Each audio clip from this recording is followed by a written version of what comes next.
Welcome to your If Astrology Isn't Real minisode, presented to you by Cosmic RX Radio, where I spill the tea on this week's headlines. Politics, pop culture, world events, all written in the stars. Let's dive in. If astrology isn't real, then why is Uranus in Gemini coming for the world's most infamous Gemini right now?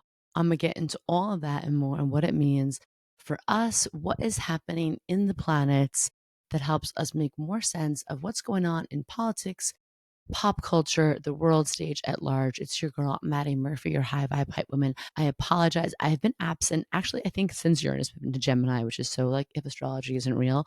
But everything's been speeding up, going lightning fast. Uranus is moving through my 12th house, and I'm getting ready to launch this book. But I had to hop on and just have a little chit chat. So today's gonna be a little more casual. Not that I'm ever like super formal, but I just wanted to hold space for one, a little cosmic context of what's happening out there for our nervous systems, and a little bit of like, ooh, this is such, if astrology isn't real, I had to come on and let's chit chat, let's talk about it. And then also a love letter to a beautiful, heart-centered, creative, gentle being who passed this month. And I just want to have their memory be a blessing and share some things about their life and their legacy in hopes that it might inspire you. Okay, so let's talk about the main headline here. You know, everything right now is giving where the Epstein files. At the time of recording this, I think Congress just passed for them to be released, and it's been so Uranus and Gemini. The whole thing is such a crazy example of Trump being a Gemini.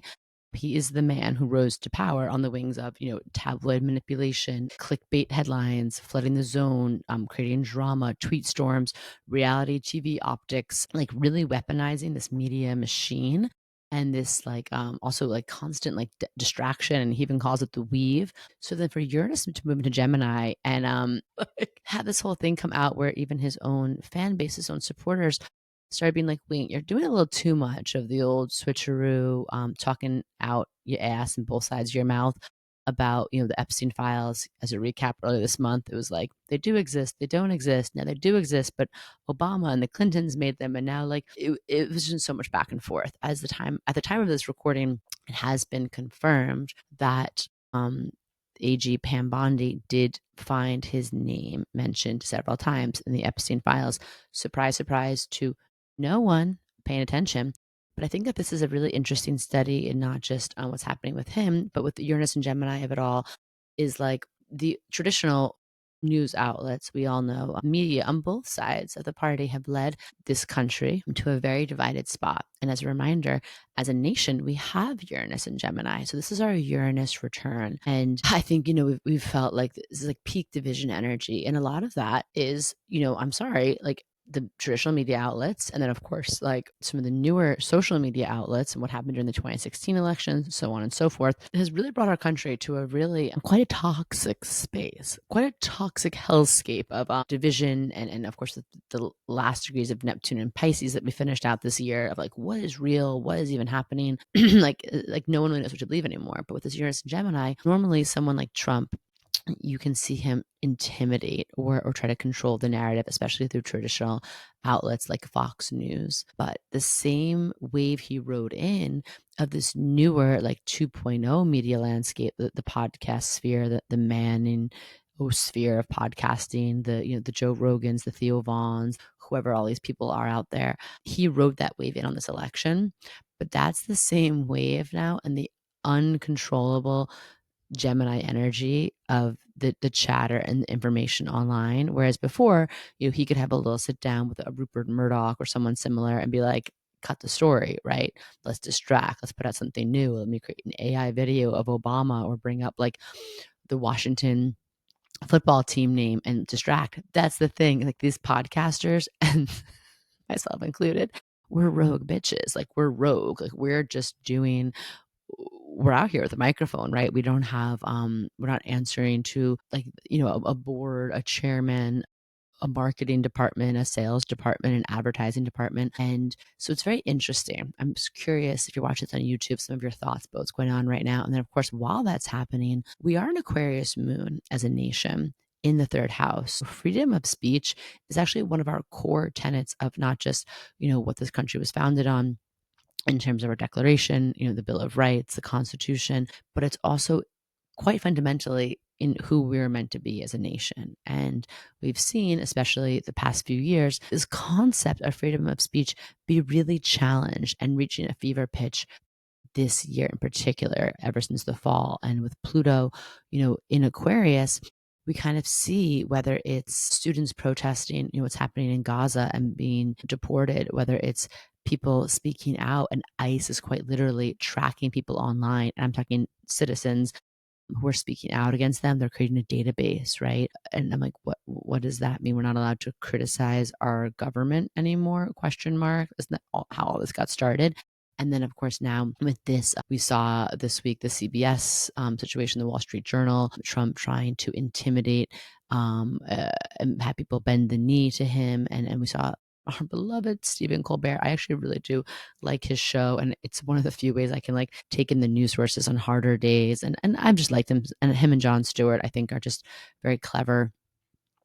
And Jon Stewart, very whip smart beings. And to see that, Stephen Colbert is one of the biggest critics, one of the biggest people who defiantly makes fun of Trump over and over again, to see his show canceled after like this lawsuit, you're kind of like, that's weird. It's almost like freedom of speech is being threatened in our country. So we have Uranus and Gemini, we have Pluto and Aquarius, and I'm just warning everyone, we're going to see more of this definitely through this year, through 2026. So gird our loins, right? And then back to Trump with Uranus and Gemini. I talked about it, in the beginning of the year, but I was like starting this spring and culminating in July. Things don't look good for him. Things don't look good for him in terms of this might be the first thing that's really turned the tides against him in the court of public opinion, especially through his own fan base. And also, P.S. that he went on and like was cruel to his own fan base. So I'm like, make it make sense.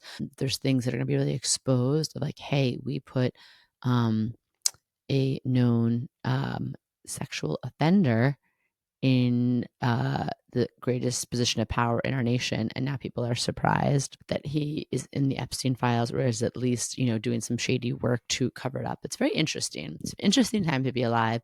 But I want us to think about what we can learn from this moment with Uranus and Gemini. One, a few things. Words matter. Words matter. I keep seeing people, one thing that's been really grinding my gears is I keep seeing people reporting on Epstein, Trump, Epstein, and all of these famous people in power, specifically men who took part in Epstein Island, fucking toxic stuff, crimes.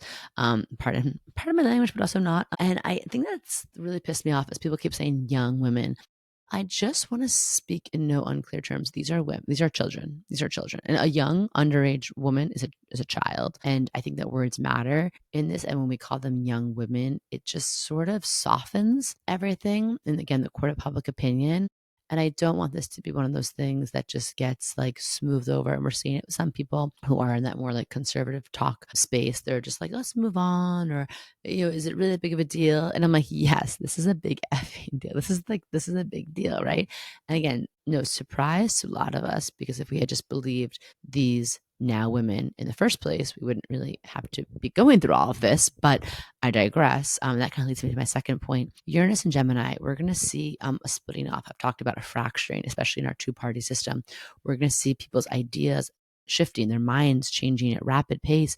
And so what are we going to do at this moment? So I just encourage you, if you have someone in your family, in your friend group, a coworker who's been in sort of like the MAGA world, a little brainwash, a little like in that energy, and they're starting to come out of it. I'm not the first person to say this, but I just want to reiterate it. This is not the time to point a finger. This is not the time to say, I told you so. This is not the time to push them while they're down. They're looking for belonging. They're looking for like, okay, it's like, oh, I see you. I understand you got duped by the world's largest con man. You're not alone, but like, come on over to this side, and can I listen to you? Can I offer space to you? And I know it's hard. I'm not saying it's not challenging, but we had to get prepared, because what's going to come next, we saw Trump was announced this week that he had a Venus, and it's like for a vein, but I literally just heard Venus deficiency. And I was like, cosmic consultant confirms, checks out. My metaphysician self said, checks out. Venus deficiency, that's for sure.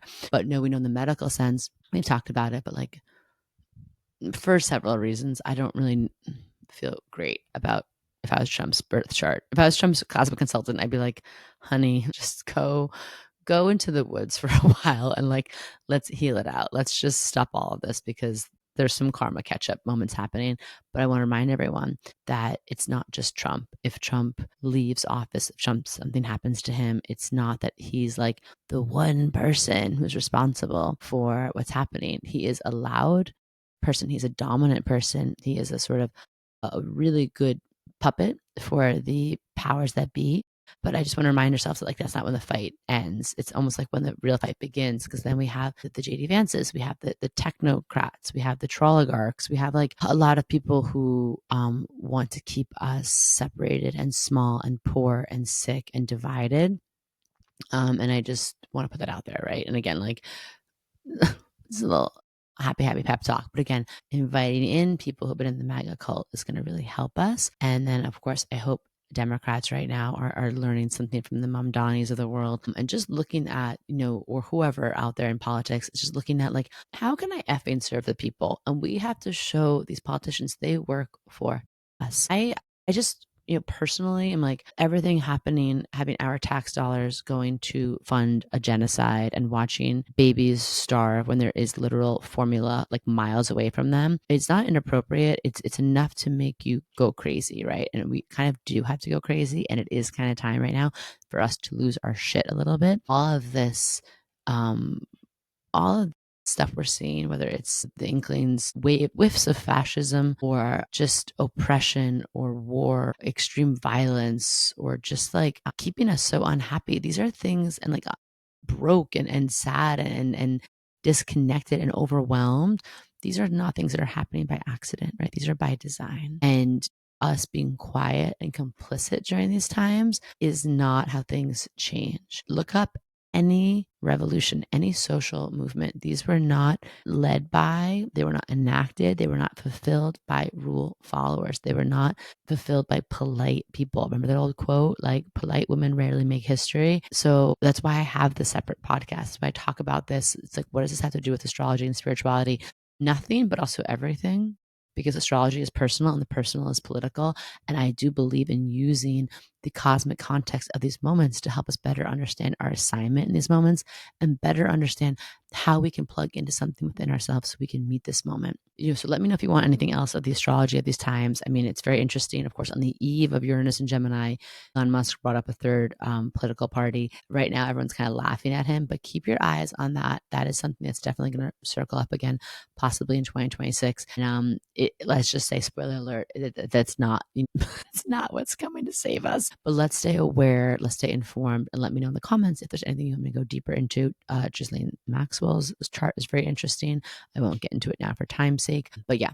And I did want to shift gears, and I wanted to talk about one of those heartbreaking losses happened earlier this month, and also, such a good example and embodiment of Leo energy, of Leo archetypal energy, and that was Andrea Gibson, poet laureate, activist, and a true gentle being, passed away, I believe it was on July 14th from cancer. But their words, their poetry did so much, I know, for people in the queer liberation space and people who sit with, feeling alone in terms of their gender identity, in terms of their being, their authentic expression.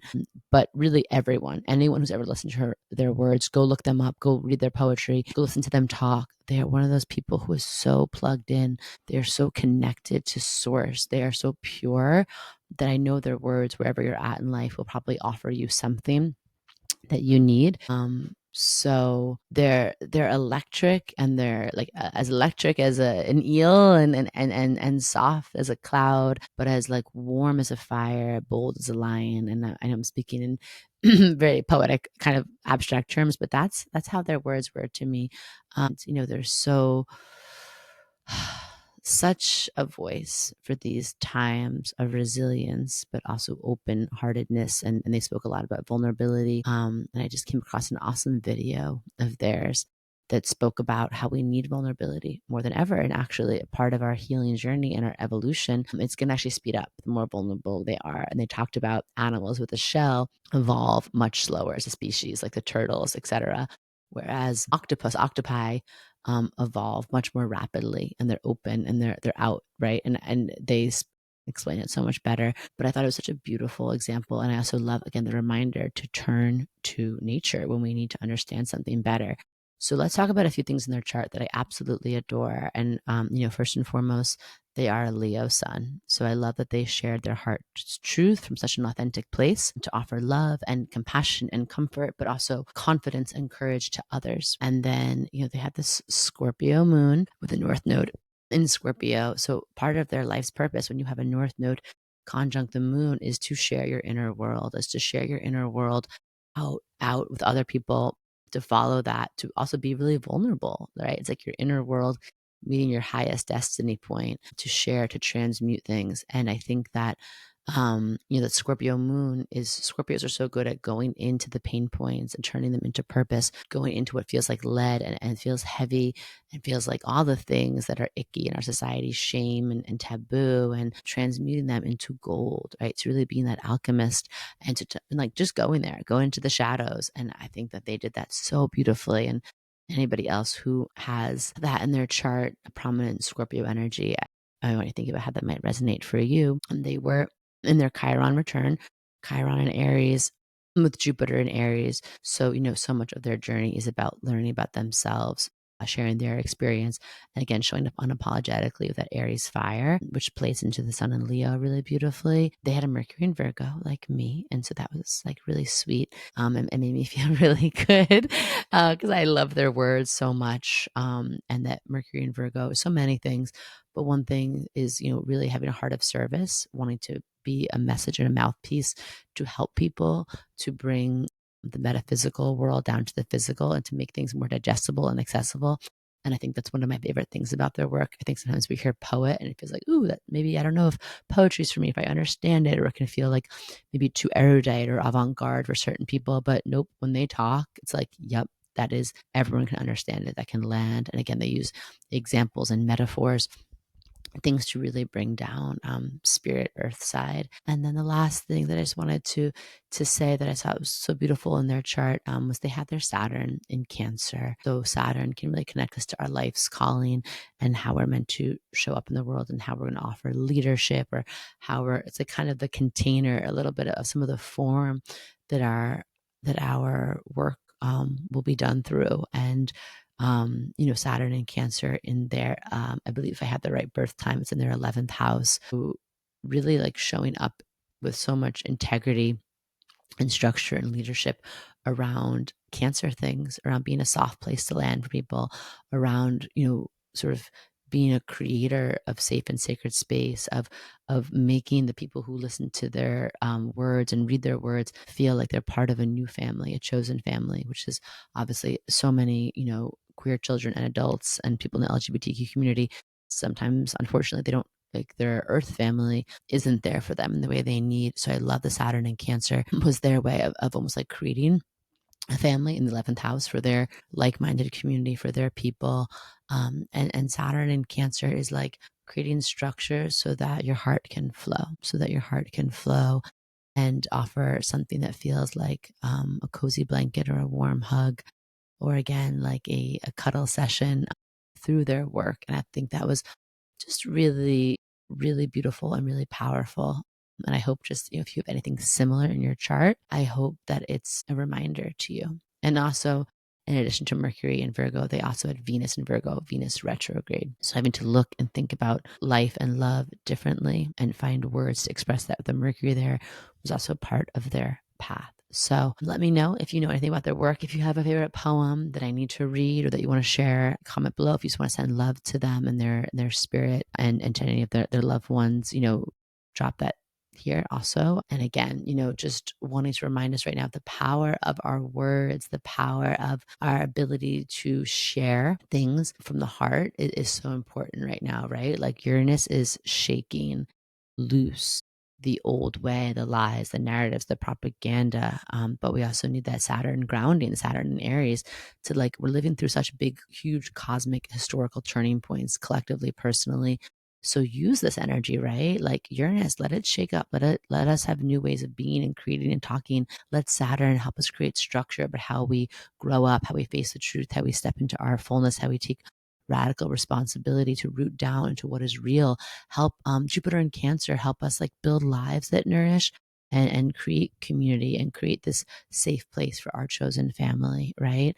Let's let these planetary positions that we're in offer us some kind of inspiration, a guidebook, a roadmap for joyful reimagining of our future. And if you're feeling wobbly right now, good. That's good. You should not feel anything less than wobbly. It means your heart is open, your soul is waking up. But I am here as much as I can be to help you stay grounded, to stay curious, and to, of course, stay in alignment with your truth. And remember, like all of this we're talking about, astrology, these tools, they're not just here to fortune tell, to predict your fate, even, tell you what kind of cosmic cutie you're most compatible with. Astrology is here to help liberate you, to help you understand how you can be your freest, most authentic self. And therefore, in that, then hold space for other people to do that as well. So holding that all in my heart, holding you in my heart, let me know what you want to talk about next week on If Astrology Isn't Real.